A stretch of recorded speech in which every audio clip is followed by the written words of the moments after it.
Welcome everyone to another reading stream. Tonight's only going to be one chapter because it's fairly on the long side. So basically tonight will be chapter 2, Thursday will be chapter 3, and then next week, because the next roughly four chapters are on the short side, it'll be like 4 and 5 a week from today, and 6 and 7 the following Thursday. So by the time it gets to roughly the week before Christmas, I will have Return of the King finished. And as much as I love doing these, as much as I love you all hanging out with me while I read these, I am going to look forward to those 2 weeks off before I start the next book. So and I guess I'm saying I just saw, or at least news about Larry. For those who don't know, the R.I.P. Larry in the chat is CM Punk's dog passed away. So I guess in a way, I'll dedicate this reading stream to what was a very cute dog. But anyway, and I have something kind of to show off. I got an early Christmas present that arrived today, so I'll be showing that off around the end of the stream. But without further ado, comments. All right. So, Frodo and Sam have escaped the Tower of Cirith Ungol. So, disguised, they are now making their way through Mordor, or Chapter 2 is called the Land of Shadow. Alright? So we're reaching the end, ladies and gentlemen. We're reaching the end. But before we get to Mount Doom, we need to get through Chapter 2. Okay? Sam had just wits enough left to thrust the file back into his breast. "Run, Mr. Frodo," he cried. "No, not that way. There's a sheer drop over the wall. Follow me." Down the road from the gate they fled. In 50 paces, with a swift bend round a jutting bastion of the cliff, it took them out of sight from the tower. They had escaped for the moment. Cowering back against the rock, they drew breath, and then they clutched at their hearts. Perching now on the wall beside the ruined gate, the Nazgul sent out its deadly cries. All the cliffs echoed. In terror, they stumbled on. Soon the road bent sharply eastward again, and exposed them for a dreadful moment to view from the tower. As they flitted across, they glanced back and saw the great black shape upon the battlement. Then they plunged down between high rock walls and a cutting that fell steeply to join the Morgul road. They came to the way meeting. There was still no sign of orcs, nor of an answer to the cry of the Nazgul, but they knew that the silence would not last long. At any moment now, the hunt would begin. "This won't do, Sam," said Frodo. "If we were real orcs, we ought to be dashing back to the tower, not running away. The first enemy we meet will know us. We must get off this road somehow." "But we can't," said Sam, "not without wings." The eastern faces of the Efeldoath were sheer, falling in cliff and precipice to the black trough that lay between them and the inner ridge. A short way beyond the way meeting, after another steep incline, a flying bridge of stone leapt over the chasm and bore the road across into the tumbled slopes and glens of the Morgai. With a desperate spurt, Frodo and Sam dashed along the bridge, but they had hardly reached its further end when they heard the hue and cry begin. Away behind them, now high above on the mountainside, loomed the Tower of Cirith Ungol, its stones glowing dully. Suddenly, its harsh bell clanged again and then broke into a shattering peal. Horns sounded, and now from beyond the bridge end came answering cries. Down in the dark trough, cut off from the dying glare of Orodruin, Frodo and Sam could not see ahead, but already they heard the tramp of iron-shod feet, and upon the road there rang the swift clatter of hoofs. Well, Mike, eagles aren't just animals in Middle-earth. They have language. They have hierarchy. They're an sentient species. So if you're going to say if only we had eagles, well, if only the eagles had decided to help them. But eagles are not stupid. Alright? Eagles would have been spotted miles away before they even reached Mordor. So there's no way anyone who thinks that eagles could have flown into Mordor is deluding themselves. They're either stupid or deluding themselves. Because Sauron would have seen them coming long ways off. And you have the Nazgul on fell beasts flying over Mordor. Would you think, like, the eagles are going to risk their lives for that? No, they're not. They're not. So, please get off the subject of if only we had eagles. I'm sick of people saying that. Anyway. Okay. Quick, Sam. Over we go, cried Frodo. They scrambled onto the low parapet of the bridge. Fortunately, there was no longer any dreadful drop into the gulf, for the slopes of the Mordor had already risen almost to the level of the road, but it was too dark for them to guess the depth of the fall. Well, here goes, Mr. Frodo, said Sam. Goodbye. He let go. Frodo followed, and even as they fell, they heard the rush of horsemen sweeping over the bridge and the rattle of orc feet running up behind. But Sam would have laughed if he had dared. Half fearing a breaking plunge down onto unseen rocks, the hobbits landed, in a drop of no more than a dozen feet, with a thud and a crunch into the last thing that they had expected, a tangle of thorny bushes. There Sam lay still, softly sucking a scratched hand. When the sound of hoof and foot had passed, he ventured a whisper. Bless me, Mr. Frodo, but I didn't know as anything grew in Mordor. But if I had known, this is just what I would have looked for. These thorns must be a foot long by the feel of them. They've stuck through everything I've got on. Wish I'd put on that mail shirt. Orc mail doesn't keep these thorns out, said Frodo. Not even a leather jerkin is any good. They had struggled to get out of the thicket. The thorns and briars were as tough as wire and as clinging as claws. Their cloaks were rent and tattered before they broke free at last. Now down we go, Sam, Frodo whispered. Down into the valley quick, and then turn northward as soon as ever we can. Day was coming again in the world outside, and far beyond the glooms of Mordor, the sun was climbing over the eastern rim of Middle-earth. But here all was still dark as night. The mountains smoldered and its fires went out. The glare faded from the cliffs. The easterly wind that had been blowing ever since they left Ithilien now seemed dead. Slowly and painfully they clambered down, groping, stumbling, scrambling among the rock and briar and dead wood and the blind shadows, down and down until they could go no further. At length they stopped and sat side by side, their backs against a boulder. Both were sweating. If Shagrat himself was to offer me a glass of water, I'd shake his hand, said Sam. Don't say such things, said Frodo. It only makes it worse. Then he stretched himself out, dizzy and weary, and he spoke no more for a while. At last, with a struggle, he got up again. To his amazement, he found that Sam was asleep. Wake up, Sam, he said. Come on. It's time we made another effort. Sam scrambled to his feet. Well, I never, he said. I must have dropped off. It's a long time, Mr. Frodo, since I had a proper sleep, and my eyes just closed down on their own. Again, welcome, everyone.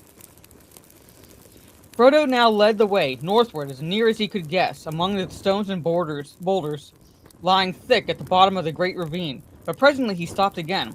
It's no good, Sam, he said. I can't manage it. This mail shirt, I mean.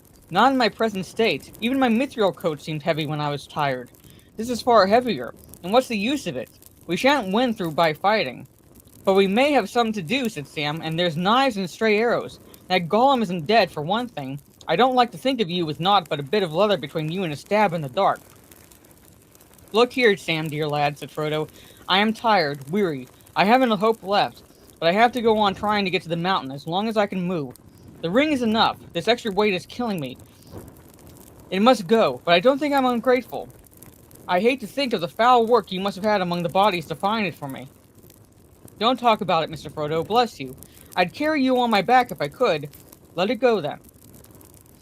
Frodo laid aside his cloak and took off the orc mail and flung it away. He shivered a little. What I really need is something warm, he said. It's gone cold, or else I have caught a chill. You can have my cloak, Mr. Frodo, said Sam. He unslung his pack and took out the elven cloak. How's this, Mr. Frodo, he said. You wrap that orc rag close around you and put the belt outside it, then this can go over all. It don't look quite orc fashion, but it'll keep you warmer. And I dare say it'll keep you from harm better than any other gear. It was made by the lady. Frodo took the cloak and fastened the brooch. That's better, he said. I feel much lighter. I can go on now, but this blind dark seems to be getting into my heart.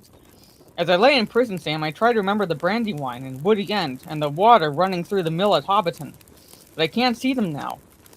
There now, Mr. Frodo, it's you that's talking of water this time, said Sam. If only the lady could see us or hear us, I'd say to her, Your ladyship, all we want is light and water, just clean water and plain daylight, better than any jewels, begging your pardon. But it's a long way to Lorien, Sam sighed, and waved his hand towards the heights of the Eiffel d'Oise, now only to be guessed as a deeper blackness against the black sky. Sorry. They started off again. They had not gone far when Frodo paused. There's a black rider over us, he said. I can feel it. We had better keep still for a while. Crouched under a great boulder, they sat facing back westward and did not speak for some time. Then Frodo breathed a sigh of relief. It's past, he said. They stood up and then they both stared in wonder.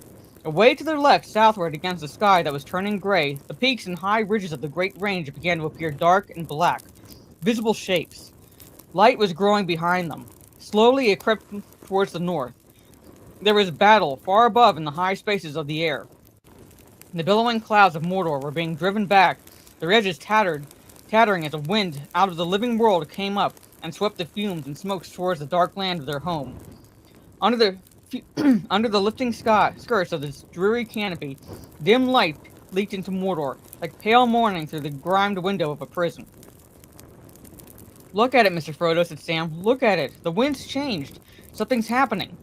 He's not having it all his own way. His darkness is breaking up out in the world there. I wish I could see what is going on. It was the morning of the 15th of March, and over the Vale of Anduin the sun was rising above the eastern shadow, and the southwest wind was blowing. Theoden lay dying on the Pelennor fields. As Frodo and Sam stood and gazed, the rim of light spread all along the line of the Eiffel d'Oise, and then they saw a shape moving at a great speed out of the west. At first only a black speck against the glimmering strip above the mountaintops, but growing until it plunged like a bolt into the dark canopy, and passed high above them. As it went, it sent out a long shrill cry, the voice of a Nazgul, but this cry no longer held any terror for them. It was a cry of woe and dismay, ill tidings for the Dark Tower. The Lord of the Ringwraiths had met his doom. What did I tell you? Something's happening, cried Sam. The war is going well, said Shagrat, but Gorbag wasn't so sure. And he was right, there too. Things are looking up, Mr. Frodo. Haven't you got some hope now? Well, no, not much, Sam, Frodo sighed. That's way beyond the mountains. We're going east, not west, and I'm so tired. And the ring is so heavy, Sam, and I begin to see it in my mind all the time, like a great wheel of fire. Sam's quick spirits sank again at once. He looked at his master anxiously, and he took his hand. Come, Mr. Frodo, he said. I've got one thing I wanted, a bit of light. Enough to help us, and yet I guess it's dangerous too. Try a bit further, and then we'll lie close and have a rest. But take a morsel to eat now, a bit of the elves' food. It may hearten you. And take a break to have a quick drink of water.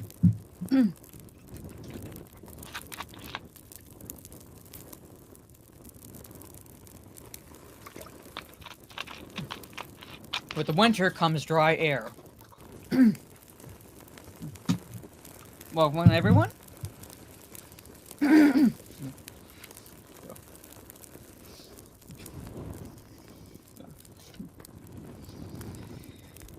Alright. Sharing a wafer of lambas and munching it as best they could with their parched mouths, Frodo and Sam plodded on. The light, though no more than a gray dusk, was now enough for them to see that they were deep in the valley between the mountains. It sloped up gently northward, and at its bottom went the dry mouth, sorry. And at its bottom went the bed of a now dry and withered stream. Beyond its stony course, they saw a beaten path that wound its way under the feet of the westward cliffs. Had they known, they could have reached it quicker, for it was a track that left the main Morgul road at the western bridge and went down by a long stair cut in the rock to the valley's bottom. It was used by patrols or by messengers going swiftly to lesser posts and strongholds northway, between Cirith Ungol and the narrows of Eatonmouth, the iron jaws of Carak and Gren. It was perilous for the hobbits to use such a path, but they needed speed, and Frodo felt that he could not face the toil of scrambling among the boulders or in the trackless glens of the Morgai, and he judged that northward was, maybe, the way that their hunters would least expect them to take. The road east of the plain or the pass back westward, those they would first search most thoroughly. Only when he was well north of the tower did he mean to turn and seek for some way to take him east on the last desperate stage of his journey. So now they crossed the stony bed and took to the orc path, and for some time they marched along it. The cliffs at their left were overhung, and they could not be seen from above. But the path made many bends, and at each bend they gripped their sword hilts and went forward cautiously. The light grew no stronger, for Aurora Durin was still belching forth a great fume that, beaten upwards by the opposing airs, mounted higher and higher until it reached the region above the wind and spread in an immediate measurable roof, whose central pillar rose out of the shadows beyond their view. They had trudged for more than an hour when they heard a sound that brought them to a halt. Unbelievable, but unmistakable. Water trickling out of a gully to the left, so sharp and narrow that it looked as if the black cliff had been cloven by some huge axe. Water came dripping down, the last remains, maybe, of some sweet rain gathered from sunlit seas, but ill-fated to fall at last upon the walls of the black land and wander fruitlessly down into the dust. Here it came out of the rock in a little falling streamlet, and flowed across the path, and turning south ran away swiftly to be lost among the dead stones. Sam sprang towards it. "If ever I see the lady again, I will tell her," he cried. "Lighten now water." Then he stopped. "Let me drink first, Mr. Frodo," he said. "All right, but there's room enough for two." "I didn't mean that," said Sam. "I mean if it's poisonous, or something that will show its badness quick. Well, better me than you, Master, if you understand me." "I do, but I think we'll trust our luck together, Sam, or our blessing. Still be careful now, if it's very cold."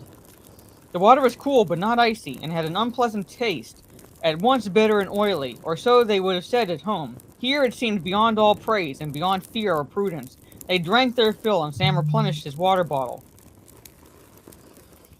After that, Frodo felt easier, and they went on for several miles, until the broadening of the road and the beginning of a rough wall along its edge warned them that they were drawing near to another orc-hold. "This is where we turn aside," Sam said Frodo, "and we must turn east." He sighed as he looked at the gloomy ridges across the valley.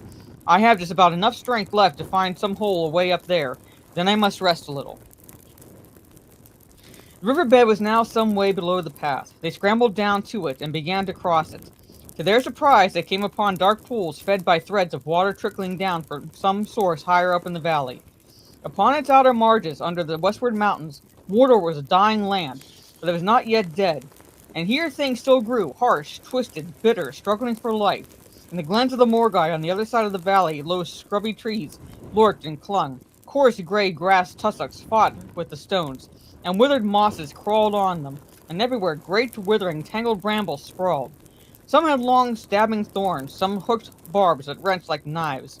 The sullen, shriveled leaves of a past year hung on them, grating and rattling in the sad airs. But their maggot-ridden buds were only just opening. Flies, dun or gray or black, marked like orcs with a red eye-shaped blotch, buzzed and stung. And above the briar thickets, clouds of hungry midges danced and reeled. "Orc gear's no good," said Sam, waving his arms. "I wish I'd got an orc's hide." At last, Frodo could go no further. They climbed up a narrow, shelving ravine, but they still had a long way to go before they could even come in sight of the last craggy ridge. "I must rest now, Sam, and sleep if I can," said Frodo. He looked about, but there seemed nowhere even for an animal to crawl into in this dismal country. At length, tired out, they slunk under a curtain of brambles that hung down like a mat over the low rock face. There they sat and made such a meal as they could.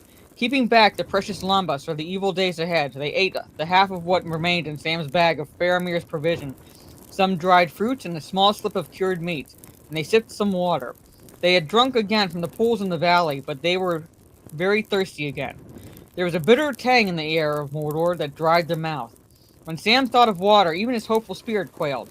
Beyond the Morgai, there was a dreadful plain of Gorgoroth to cross. Again, welcome everyone.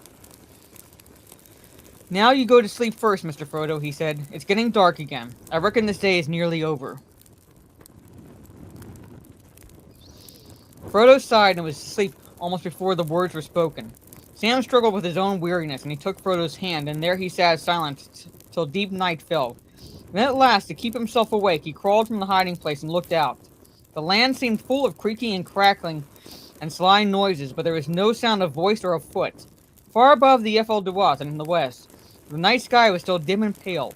There, peeping among the cloud rack above a dark tor, High up in the mountains, Sam saw a white star twinkle for a while. The beauty of it smote his heart as he looked up out of the forsaken land, and hope returned to him. For like a shaft, clear and cold, the thought pierced him that in the end of the shadow was all a small and passing thing. There was light and high beauty forever beyond its reach. His song in the tower had been defiance rather than hope. For then he was thinking of himself. Now, for a moment, his own fate, and even his master's, ceased to trouble him. He crawled back into the brambles and laid himself by Frodo's side, and putting away all fear, he cast himself into deep, untroubled sleep. They woke together hand in hand.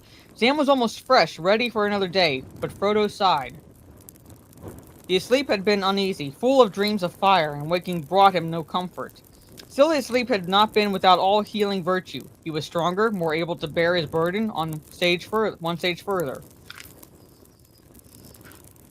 They did not know the time, nor how long they had slept, but after a morsel of food and a sip of water, they went up the ravine, until it ended in a sharp slope of screes and sliding stones. There the last living things gave up their struggle. The tops of the Morgai were grassless, bare, jagged, barren as a slate. After much wandering and search, they found a way that they could climb, and with the last 100 feet of clawing scramble, they were up. They came to a cleft between two dark crags, and passing through found themselves on the very edge of the last fence of Mordor. Below them, at the bottom of a fall of some 1,500 feet, lay the inner plain stretching away in a formless gloom beyond their sight. The wind of the world blew now from the west, and the great clouds were lifted high, floating away eastward, but still only a gray light came to the dreary fields of Gorgoroth. Their smokes trailed on the ground and lurked in hollows, and fumes leaked from fissures in the earth. Still far away, 40 miles at least, they saw Mount Doom, its feet founded in ashen ruin, its huge cone rising to a great height where its reeking head was swathed in cloud. Its fires were now dimmed, and it stood in smoldering slumber, as threatening and dangerous as a sleeping beast. Behind it there hung a vast shadow, ominous as a thundercloud, the Vales of Barad-dûr, that was reared far away upon a long spur of the Ashen Mountains, thrust down from the north. The dark power was deep in thought, and the eye turned inward, pondering tidings of doubt and danger. A bright sword and a stern and kingly face it saw, and for a while it gave little thought to other things. And all its great stronghold, gate on gate and tower on tower, was wrapped in a brooding gloom. Sauron is thinking of Aragorn. So he says, it's a bright sword and a stern and kingly face. So it's seeing Aragorn. Frodo and Sam gazed out in mingled loathing and wonder on this hateful land. Between them, the smoking mountain, and about it, north and south, all seemed ruinous and dead, a desert burned and choked. They wondered how the lord of this realm maintained and fed his slaves and his armies. Yet armies he had. As far as the eyes could reach, along the skirts of the Morgai and away southward, there were camps, some of tents, some ordered like small towns. One of the largest of these was right below them. Barely a mile out into the plain, it clustered like some huge nest of insects, with straight dreary streets of huts and long, low, drab buildings. About it the ground was busy, with folk going to and fro. A wide road ran from its southeast to join the Morgul Way, and along it many lines of small black shapes were hurrying. "I don't like the look of things at all," said Sam. "Pretty hopeless, I call it. Saving that where there's such a lot of folk, there must be wells or water, not to mention food. And these are men, not orcs, or my eyes are all wrong." Neither he nor Frodo knew anything of the great slave-worked fields way south in this wide realm, beyond the fumes of the mountain, by the dark, sad waters of Lake Nordnen, nor of the great roads that ran way east and south to tributary lands, from which the soldiers of the Tower brought long wagon trains of goods and booty and fresh slaves. Here in the northward regions were the mines and forges and the musterings of long-planned war, and here the Dark Power, moving its armies like pieces on the board, was gathering them together. Its first moves, the first feelers of its strength, had been checked upon its western line, southward and northward. For the moment it withdrew them, and brought up new forces, massing them about Cirith Ungol for an avenging stroke. And if it had also been its purpose to defend the mountain against all approach, it could scarcely have done more. "Well," Sam went on, "whatever they have to eat and drink, we can't get it. There's no way down that I can see, and we couldn't cross all that open country crawling with enemies, even if we did get down. Still, we shall have to try, said Frodo. It's no worse than I expected. I never hoped to get across. I can't see any hope of it now. But I've still got to do the best I can. At present, that is to avoid being captured as long as possible. So we must still go northwards, I think, and see what it is like where the open plain is narrower. I guess what it'll be like, said Sam. Where it's narrower, the orcs and men will have just be packed closer. You'll see, Mr. Frodo. I dare say I shall if we ever get so far, said Frodo, and turned away. And another water break?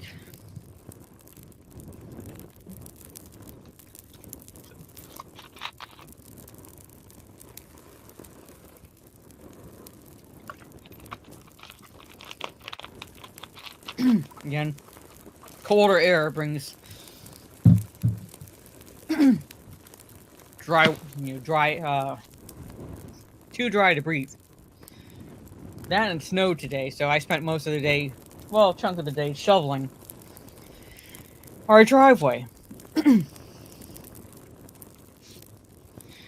They soon found that it was impossible to make their way along the crest of the Morgai, or anywhere along its higher levels, pathless as they were and scored with deep gills. In the end, they were forced to go back down the ravine that they had climbed and seek for a way along the valley. It was rough going, for they dared not cross over the path on the westward side. After a mile or more, they saw huddled in a hollow at the cliff's foot the orc hold that they had guessed was near at hand. A wall and a cluster of stone huts set about the dark mouth of a cave. There was no movement to be seen, but the hobbits crept by cautiously, keeping as much as they could to the thorn brakes that grew thickly at this point, along both sides of the old watercourse. They went 2 or 3 miles further, and the orc hold was hidden from sight behind them, but they had hardly begun to breathe more freely again when harsh and loud they heard orc voices. Quickly they slunk out of sight behind a brown and stunted bush. The voices drew nearer. Presently 2 orcs came into view. One was clad in ragged brown and was armed with a bow of horn.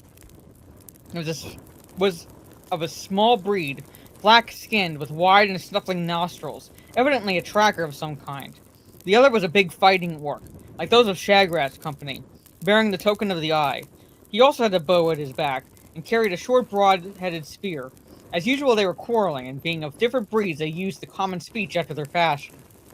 Hardly 20 paces from where the hobbits lurked, the small orc stopped. "Nar," it snarled, "I'm going home." It pointed across the valley to the orc hold. "No good wearing my nose out on stones anymore. There's not a trace left, I say. I've lost the scent through giving way to you. It went up into the hills, not along the valley, I tell you." "Not much use are you little snufflers," said the big orc. "I reckon eyes are better than your snotty noses." "Then what have you seen with them?" snarled the other. "Garn, you don't even know what you're looking for." "Whose blame's that?" said the soldier. "Not mine. That comes from higher up. First they say it's a great elf in bright armor, then it's some sort of small dwarf man. Then it must be a pack of rebel Orokai, or maybe it's all the lot together." "Arr," said the tracker, "they've lost their heads. That's what it is. And some of the bosses are going to lose their skins too, I guess, if that what I hear is true. Tower raided and all, and hundreds of your lads done in and prisoner got away. If that's the way you fighters go on, small wonder there's bad news in the battles." "Who says there's bad news?" shouted the soldier. "Or who says there isn't? That's cursed rebel talk, and I'll stick you if you don't shut it down, see?" All right, said the tracker. "I'll say no more and go on thinking, but what's the black sneak got to do with it all? That gobbler with the flapping hands." "I don't know. Nothing, maybe, but he's up to no good, nosing around, I'll wager. Curse him, no sooner had he slipped us and run off than word came he's wanted alive, wanted quick." "Well, I hope they get him and put him through it," growled the tracker. "He messed up the scent back there, pinching the cast-off male shirt that he found, and paddling all around the place before I could get there." "It saved his life somehow," said the soldier. "Why, before I knew he was wanted, I shot him. As neat as neat. 50 paces right in the back, but he ran on." Who are they talking about? They're talking about someone. "Garn, you missed him," said the tracker. "First you shoot wild, then you run too slow, and then you send for the poor trackers. I've had enough of you." He loped off. "You come back," shouted the soldier, "or I'll report you." "Who to? Not to your precious Shagrat. He won't be captain anymore." "I'll give you your name and number to the Nazgul," said the soldier, lowering his voice to a hiss.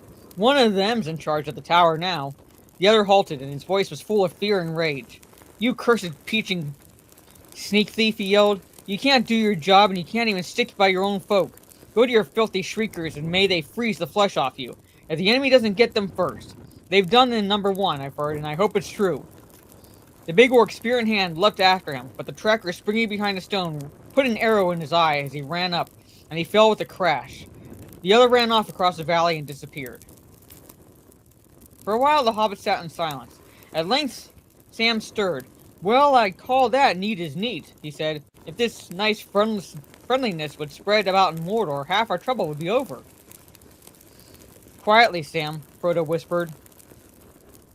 "There may be others about. We have evidently had a very narrow escape, and the hunt was hotter than on our tracks than we guessed. But that is the spirit of Mordor, Sam, and it has spread to every corner of it. Orcs have always behaved like that, or so old tales say, when they are on their own, but you can't get much hope out of it. They hate us far more, altogether and all the time. If those two had seen us, they would have dropped all their quarrel until we were dead." There was another long silence. Sam broke it again, but with a whisper this time. "Did you hear what they said about that gobbler, Mr. Frodo? I told you Gollum wasn't dead yet, didn't I?" "Yes, I remember, and I wondered how you knew," said Frodo. "Well, come now. I think we had better not move out from here again until it has gone quite dark. So you shall tell me how you know, and all about what happened, if you can do it quietly." "I'll try," said Sam, "but when I think of that stinker, I get so hot I could shout." There the hobbits sat under the cover of the thorny bush, while the drear light of Mordor faded slowly into a deep and starless night, and Sam spoke into Frodo's ear all that he could find words for of Gollum's treacherous attack, the horror of Shelob, and his own adventures with the orcs. When he had finished, Frodo had said nothing, but shook Sam's hand and pressed it. At length he stirred.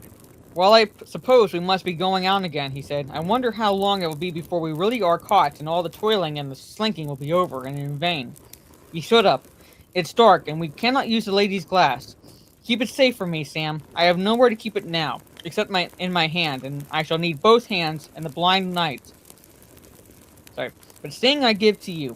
I've got an orc blade, but I do not think it'll be my part to strike any blow again."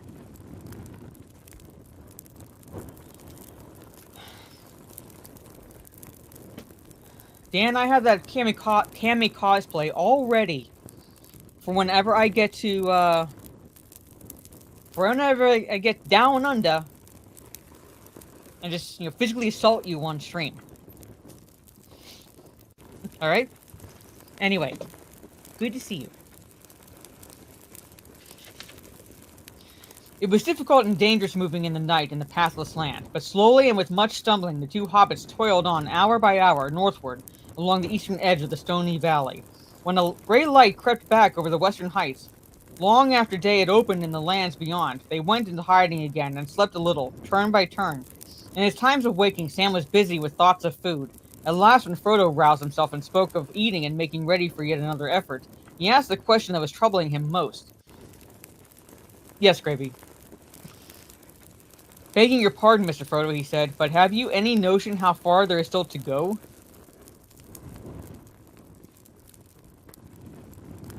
Well, it's one of the ways they can kill. That's one of the ways they can kill.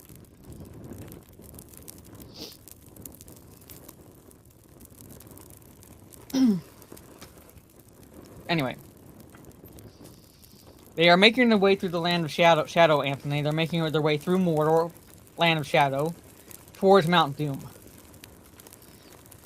So, the movies don't really show everything of the journey, basically, because Mordor is the land itself is bigger than the movies make it appear.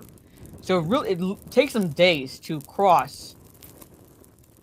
Once they have reached the precipice of Mordor, basically, it takes them days to cross to Mount Doom.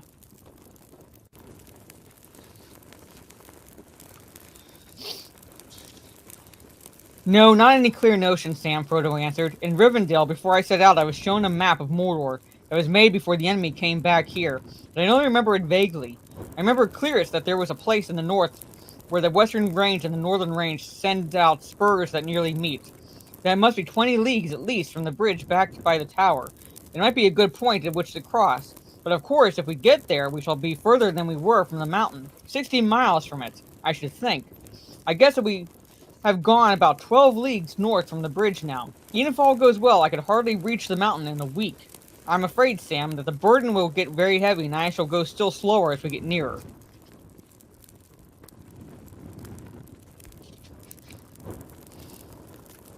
Can't roll my eyes any higher, Dan. Anyway. Sam sighed. That's just as I feared, he said. Well, to say nothing of water, we've got to eat less, Mr. Frodo, or else move a bit quicker. At any rate, while we're still in this valley, one more bite and all the food's ended, save the elves' way bread. I'll try and be a bit quicker, Sam, said Frodo, drawing a deep breath. Come on, then. Let's start another march. It was not yet quite dark again. They plodded along, on into the night. The hours passed in a weary, stumbling trudge with a few brief halts. At the very first hint of gray light under the skirts of the canopy of the shadow, they hid themselves, again in a dark hollow under an overhanging stone. Slowly the light grew, until it was clearer than it yet had been. A strong wind from the west was now driving the fumes of Mordor from the upper airs. Before long, the hobbits could make out the shape of the land for some miles about them. The trough between the mountains and the Morgai had steadily dwindled as it climbed upwards, and the inner ridge was now no more than a shelf in the steep faces of the Efal Duath, but to the east it fell as sheerly as ever down into Gorgoroth. Ahead, the water course came to an end in broken steps of rock. For out from the main range there sprang a high, barren spur, thrusting eastward like a wall. To meet it, there stretched out from the grey and the misty northern range of Ered Luthwi, a long jutting arm, and between the ends there was a narrow gap, Carak and Gren, the Eisenmouth, beyond which lay the deep dale of Udun. In that dale behind the Moronon were the tunnels and deep armories that the servants of Mordor had made for the defense of the Black Gate of their land. And there now their lord was gathering in haste great forces to meet the onslaught of the captains of the West. Upon the outthrust spurs forts and towers were built, and watch fires burned, and all across the gap of an earth wall had been raised, and a deep trench delved that could be crossed only by a single bridge. Udun means hell. Again, I think I've said that before, but Udun means hell. A few miles north, high up in the angle where the western spur branched away from the main range, stood the old castle of Dorothang, now one of the many orkholds that clustered about the dale of Udun. A road already visible in the growing light came winding down from it, until only a mile or two from where the hobbits lay, it turned east and ran along a shelf cut in the side of the spur, and so went down into the plain and on to the Eisenmouth. To the hobbits as they looked out, it seemed that all their journey north had been useless. The plain to their right was dim and smoky, and they could see there neither camps nor troops moving, but all that region was under this vigilance of the force of Carak and Gren. We have come to a dead end, Sam, said Frodo. If we go on, we shall only come up to that orc tower, but the only road to take it is that road that comes down from it, unless we go back. We can't climb up westward or climb down eastward. Then we must take the road, Mr. Frodo, said Sam. We must take it and chance our luck. If there is any luck in Mordor. We might as well give ourselves up as wonder about any more, or try to go back. Our food won't last. We've got to make a dash for it. All right, Sam, said Frodo. Lead me. As long as you've got any hope left, mine is gone. But I can't dash, Sam. I'll just plod along after you. Before you start any more plodding, you need sleep and food, Mr. Frodo. Come and take what you can get of them.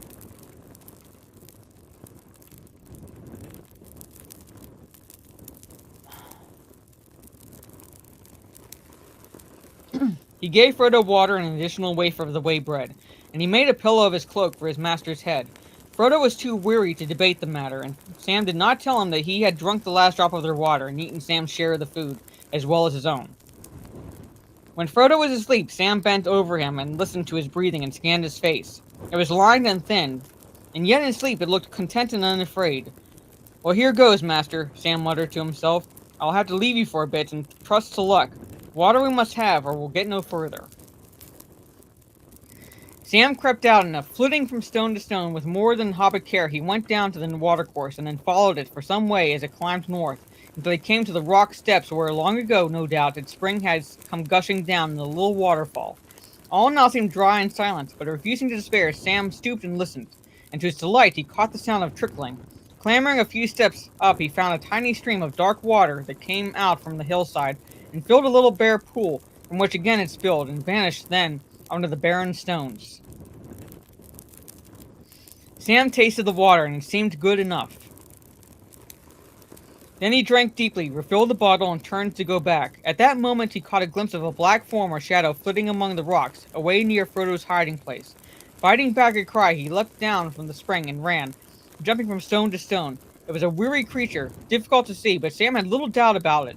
He longed to get his hands on its neck, but it heard him coming and slipped quickly away. Sam thought he saw at last, fleeting glimpse of it, peering back over the edge of the eastward precipice, before it ducked and disappeared.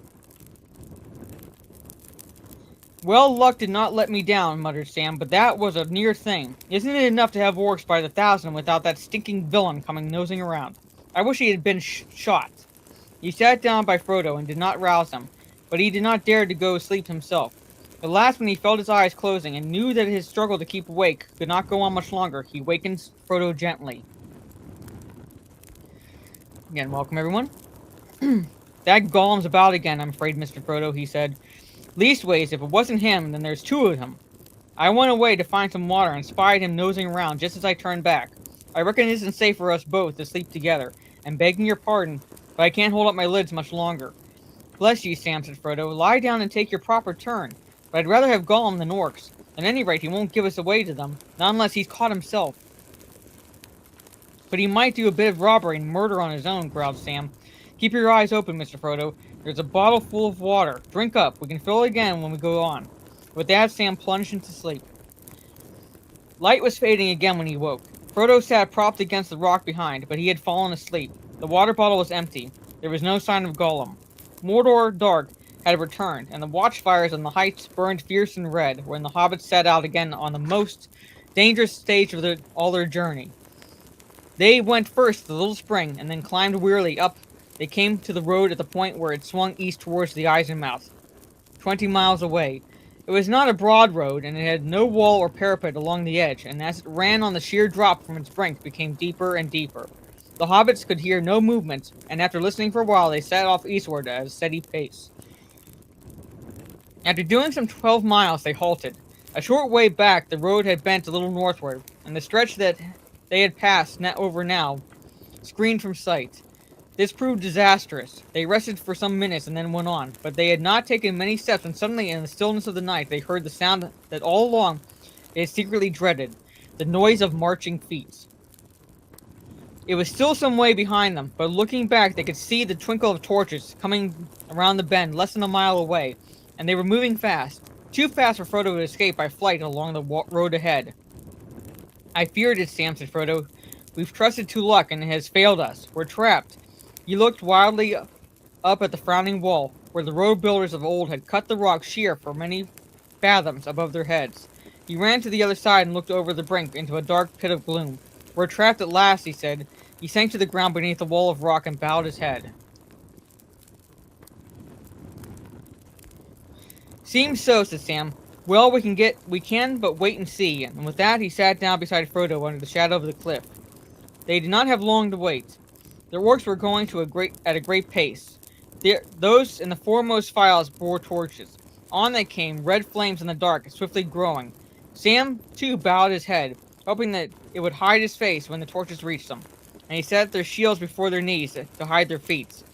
If only they are in a hurry and will let a couple of tired soldiers alone and pass on, he thought. It soon seemed they would. The leading orcs came loping along, panting, holding their heads down. They were a gang of the smaller breeds being driven unwilling to the Dark Lord's wars. All they cared for was to get the march over and escape the whip. Beside them, running up and down the line, went two of the large fierce orcs, cracking lashes and shouting. File after file passed, and the telltale torchlight was already some way ahead. Sam held his breath.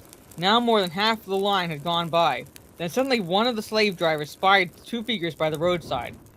He flicked the whip at them and yelled, "Hi, you! Get up!" They did not answer, and with the shout he halted the whole company.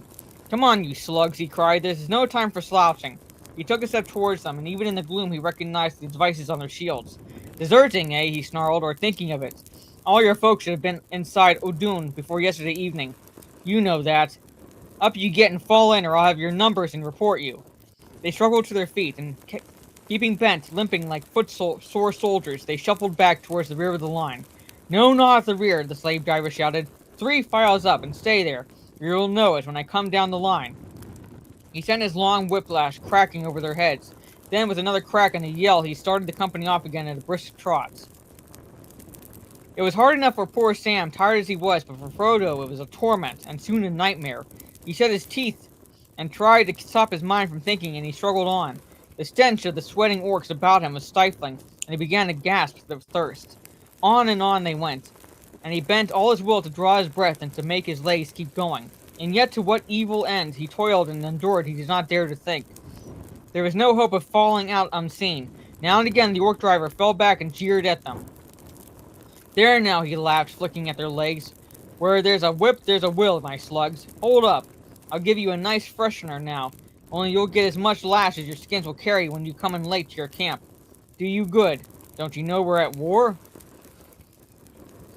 They had gone some miles, and the road was at last running down a long slope into the plain when Frodo's strength began to give out, and his will wavered. He lurched and stumbled. Desperately, Sam tried to help him and hold him up, though he felt that he could himself hardly stay the pace much longer. At any moment now, he knew that the end would come. His master would faint or fall, and all would be discovered, and their bitter efforts be in vain. I'll have that big slave-driving devil anyway, he thought. Then, just as he was putting his hand to the hilt of his sword, there came an unexpected relief. They were out of the plain now, and drawing near the entrance of Udun. Some way in front of it, before the great gate at the bridge end, the road from the west converged with others coming from the south and from Bedtime. Along all the roads, troops were moving, for the captains of the west were advancing, and the Dark Lord was speeding his forces north. So it chanced that several companies came together at the road meeting in the dark beyond the light of the watchfires on the wall. At once there was a great jostling and cursing, and each troop tried to get first to the gates and the ending of their march. Though the drivers yelled and plied their whips, scuffles broke out and some blades were drawn. Orcs don't kill, they kill each other. A troop of heavy-armed Orcs from Bedtime charged into the Durthang line and threw them into confusion. Dazed as he was with pain and weariness, Sam woke up, grasped quickly at his chance, and threw himself to the ground, dragging Frodo down with him. Orcs fell over them, snarling and cursing. Slowly on hand and knee, the hobbits crawled away out of the turmoil, until at last, unnoticed, they dropped over the further edge of the road. It had a high curve by which troop leaders could guide themselves in the black night or fog, and was banked up some feet above the level of the open land. They lay still for a while. It was too dark to seek for cover, if indeed there was any to find, but Sam felt that they ought at least to get further away from the highways and out of the range of the torchlights. Come on, Mr. Frodo, he whispered. One more crawl, and then you can lie still. With a last despairing effort, Frodo raised himself on his hands and struggled on for maybe 20 yards, when he pitched down into a shallow pit that opened unexpectedly before them, and there he lay like a dead thing. And thus ends Chapter 2.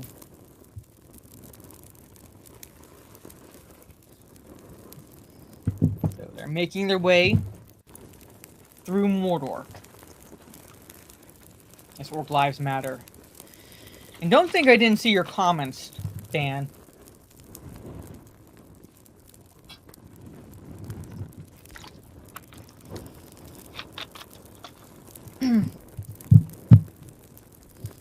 Don't think I didn't see your comments.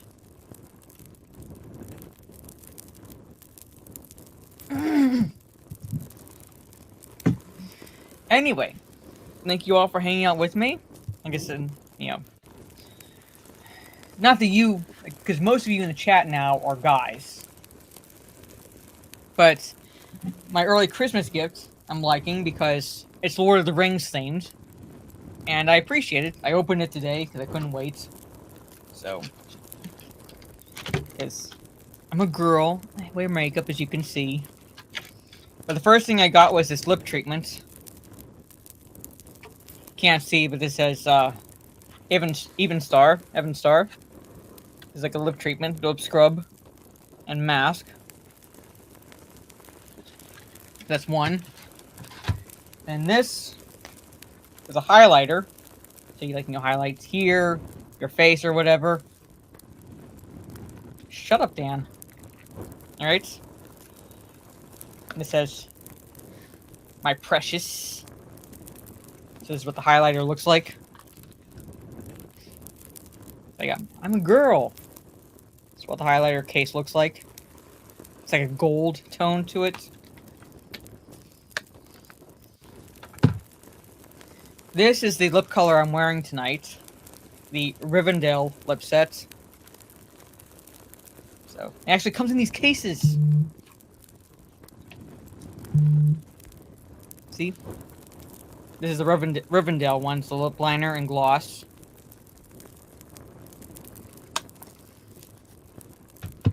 There's also a Sauron one. Sauron lip kit.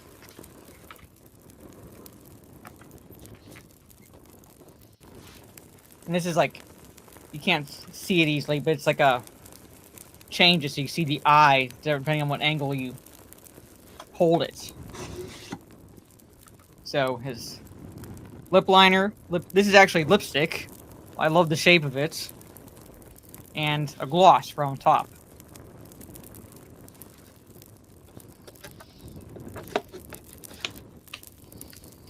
So, well, you asked if there's any Gollum products.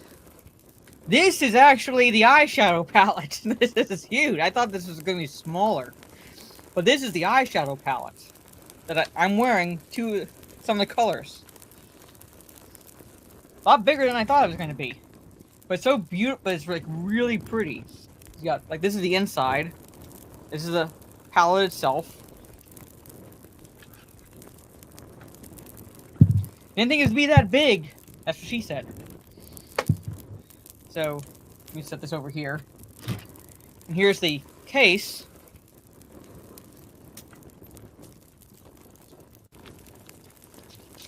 Plastic, go down. And these are the shades. One of the shades, hold on, can you see it? Come on, zoom in, camera. The one next to there, look, Gollum has his own shade. Look, this is how big it is. I have to hold it back like this so you can see it. Yeah, it's very girly. Very girly. But the shades I'm wearing, I couldn't show all of them, are Frodo, Samwise, Galadriel, and Sauron. What a combination, right? I'm wearing the Rivendell lip kits. Use the highlighter, so Gollum has his own shade. So when he asks if there's a Gollum product, Gollum has his own eyeshadow shade in his palette. So I'm a girl, all right?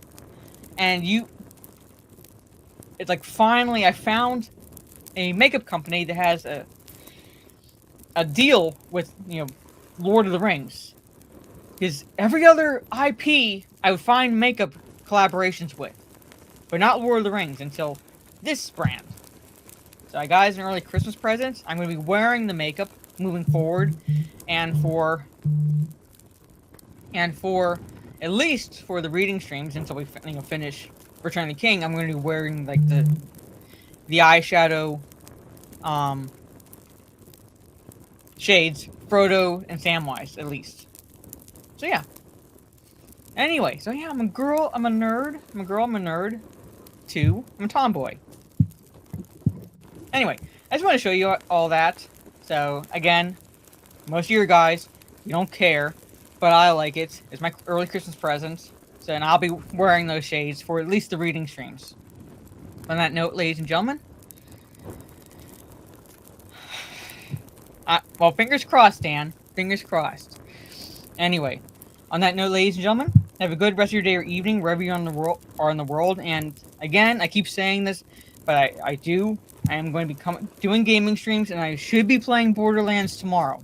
Doing another reading stream Thursday. I'll be reading Chapter 3, where we are reaching Mount Doom this Thursday. And then a stream Friday. Figure out what I'm going to stream. Might play Moral Dilemma again. Might do that Floor Above demo again. We'll see, something chill for Friday evening. And, you know, Saturday and Sunday, no streams. I can't do Talk Nerdy Saturday, so if Steph streams, it's going to be by herself on her channel for Sunday evening. and might do a watch party Saturday evening. So we'll see. But at any rate, ladies and gentlemen, have a good rest of your day or evening wherever you are in the world, and I will see you all tomorrow evening. Fingers crossed for some more Borderlands. Good night, stay safe, and peace.